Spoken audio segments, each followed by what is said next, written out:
Sostengo que también hemos perdido ya la guerra entre Rusia y Ucrania, y que simplemente estamos utilizando a Ucrania como un país intermediario.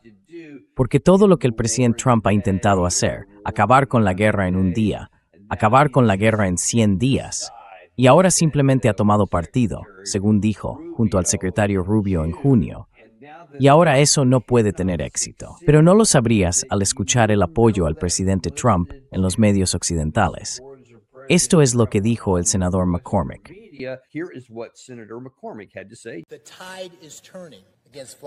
La marea está cambiando en contra de Vladimir Putin.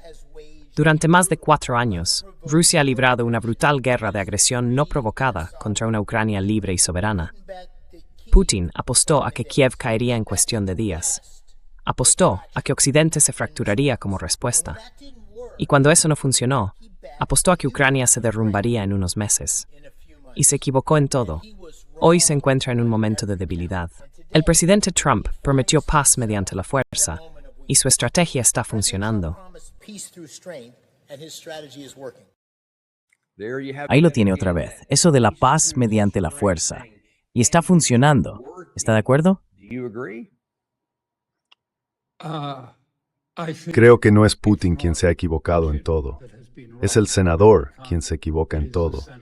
Cada comentario que hizo, ya sabes, no fue, por así decirlo, una invasión ilegal y no provocada de Ucrania. Eso no es más que una narrativa despojada de contexto. No se remonta a lo que estaba ocurriendo antes del Maidán. No se remonta a la incorporación estadounidense de la organización Gehlen hacia el final de la Segunda Guerra Mundial, ni a cómo eso afectó a la forma de pensar de Estados Unidos sobre Rusia. Elimina todo el contexto y lo deja como una afirmación tajante. Y entonces tienen esa afirmación tajante. Cualquiera que no esté de acuerdo con ella debe de estar equivocado.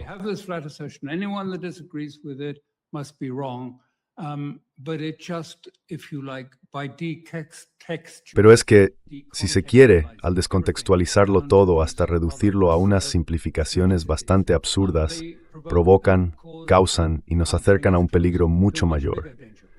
Porque al ritmo que va esto, pronto habrá una escalada de Rusia contra un aliado cercano de Estados Unidos, contra Europa. Y creo que esto llegará tarde o temprano, porque los europeos insisten en que se les ha alentado y cuentan con el respaldo de Estados Unidos para desarrollar, construir y diseñar misiles de crucero y drones de alcance cada vez mayor, con los que atacar más profundamente dentro de Rusia y atacar objetivos que no tienen absolutamente nada que ver con el esfuerzo bélico.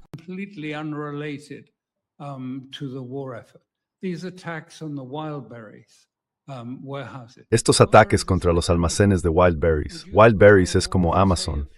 ¿Qué dirían si Rusia empezara a atacar almacenes de Amazon? Dirían, ¿pero qué demonios es todo esto? Y esa es una pregunta que hay que hacerse. Entonces, quiero decir, ¿cuál es el objetivo de esta guerra para Estados Unidos que dicen que van a ganar? Bueno, lo sabemos, porque es el mismo objetivo que ha existido durante casi 200 años, desmembrar Rusia, dividirla en sus distintas partes integrantes y robar sus recursos.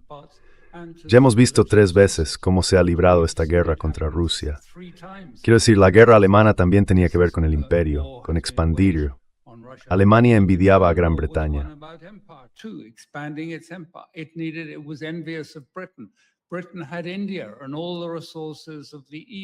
Gran Bretaña tenía la India y todos los recursos de Oriente, que saqueó para enriquecerse. Y después Gran Bretaña empezó a prepararse para una guerra contra Rusia. Y luego, incluso durante la guerra, quiero decir, hay que pensar en lo que sienten los rusos ante esto. Porque incluso durante la Segunda Guerra Mundial, cuando Rusia era aliada y luchaba contra los alemanes, en algún momento Gran Bretaña debía apoyar a Rusia, prestar ayuda a Rusia, que entonces estaba atrapada en Leningrado. ¿Y qué pasó? Pues Churchill le susurró a Roosevelt: mira, quizá habría que retrasar el envío de suministros allí, porque ¿no sería mejor que durante ese tiempo se mataran más entre ellos?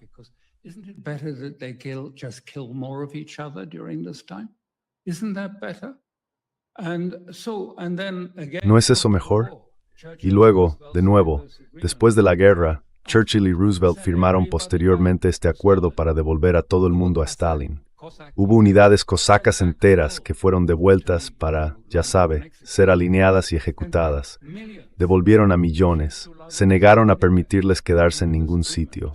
Y llegaron a este acuerdo para devolverlos para que fueran juzgados y luego ejecutados por su traición a la Unión Soviética.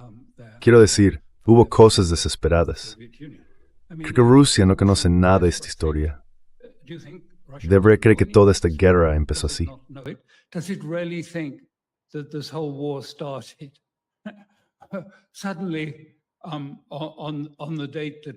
De repente, en la fecha en que Rusia invadió Ucrania, después de que Kiev multiplicara por 17 los ataques contra el Donbass, los bombardeos de artillería sobre las zonas civiles del Donbass, era evidente que se pretendía provocar a Rusia para que lanzara este ataque y tratar de convertirlo en un conflicto de toda la OTAN contra Rusia. Pero los rusos, quiero decir, ya sabe, conocen su historia. A diferencia de nosotros, estudian historia, conocen su historia. Y claro, este es un conflicto amargo, largo, con muchos agravios y mucho resentimiento. Pero alguien tiene que sentarse a hablar. En mi opinión, el primer paso fue, de hecho, el primer paso que dio JFK antes de ser asesinado, cuando empezó a decir que deberíamos reconocer cuánto perdió Rusia luchando junto a nosotros en la Segunda Guerra Mundial.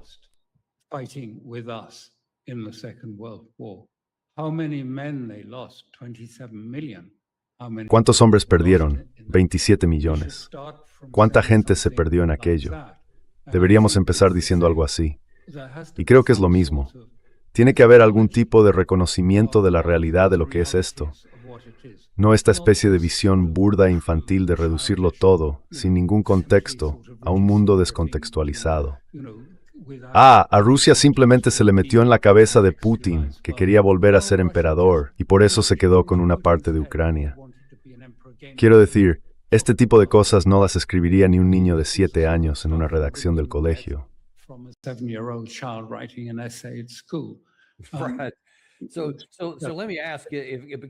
Entonces, déjeme preguntarle, porque de nuevo, está usted dibujando un panorama muy claro. No vamos a ganar. El objetivo es militarmente inalcanzable, y sin embargo, seguimos intentándolo, tanto económica como militarmente. Pero va a fracasar. ¿Cómo será ese fracaso? Y sobre todo, si puede, no se puede desligar ni siquiera de la derrota que se avecina en Oriente Próximo. ¿Qué le va a hacer eso a la OTAN si se resuelva como se resuelva esto, ya sea que Rusia llegue a tomar incluso Kiev en algún momento futuro o lo que sea? ¿Qué le ocurrirá a la OTAN? ¿Cómo saldrá de esta guerra?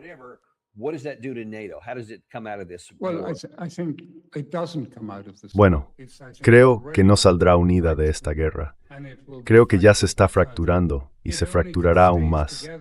Solo se mantiene unida porque ya sabe, esto es lo que quieren Bruselas y la OTAN, en cierto modo. Quiero decir, desde la perspectiva de la OTAN, ¿de dónde salió esta guerra de Ucrania? Después de la guerra contra el terrorismo y todo lo demás, ¿cuál era el propósito de la OTAN en la era moderna? ¿Cuál era su propósito? ¿Qué iba a hacer? No iba a luchar contra el terrorismo para siempre, y no ha hecho un buen trabajo en eso.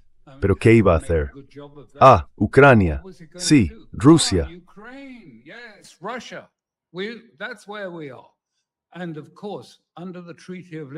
Y por supuesto, en virtud del Tratado de Lisboa, la Unión Europea está obligada a seguir la línea de la OTAN. No tiene libertad de elección, salvo que esté recogida en los tratados. No lo olviden, trabajé para el secretario general de la OTAN, que entonces era el alto representante de la Unión Europea, y me dijo muy claramente, sabe, la política europea tiene que seguir la política de la OTAN. Ahora bien, algunas personas en Estados Unidos creen que esto ha sido bueno para Europa, y quizá lo haya sido. Quizá. Quiero decir, sé que algunos dicen, bueno, ya sabe, evitó que los europeos estuvieran peleándose entre sí todo el tiempo. Y puede que haya algo de verdad en eso. Pero lo que también hizo fue matar la política en Europa.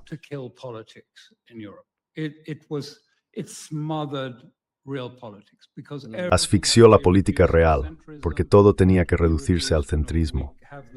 Tenía que reducirse, ya saben.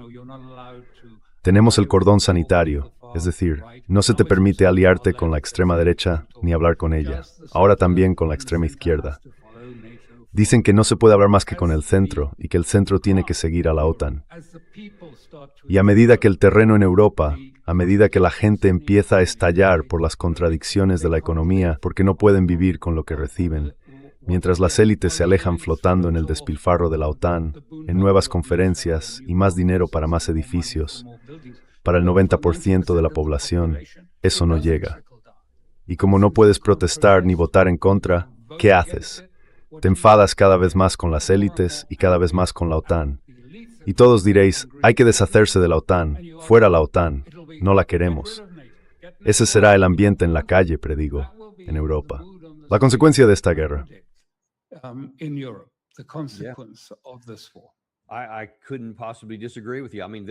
No podría estar más de acuerdo contigo. La lógica que planteas es irrefutable, y estamos viendo cómo las tendencias avanzan en esa dirección ahora mismo. Ojalá tuviéramos más tiempo para profundizar en este asunto. Tengo ganas de volver a contar contigo la próxima vez, y animo a la gente a ir a Conflicts Forum para que puedan ver más contenido de Alastair Crooke aquí, porque, de verdad, nunca tenemos suficiente. Las conclusiones son bastante aleccionadoras. Pero, una vez más, la gente necesita conocer la verdad y no dejarse llevar por esas tonterías que siguen escuchando en los medios generalistas, como acabamos de poner hace un momento. Aunque eso procedía en realidad del Pleno del Senado. Pero ahora conocemos la verdad y te agradecemos muchísimo que la hayas traído. Muchas gracias. Bueno, gracias por invitarme a hablar. Y por cierto, dentro de aproximadamente 1 minuto y medio volveremos con Glenn Deason. Así que buscad ese enlace en nuestro canal y nos vemos allí con Glenn dentro de unos minutos. Y después, a la 1, vuelve el embajador Chas Freeman. Siempre es un placer escucharle también. Nos vemos entonces en Daniel Davis Deep Dive.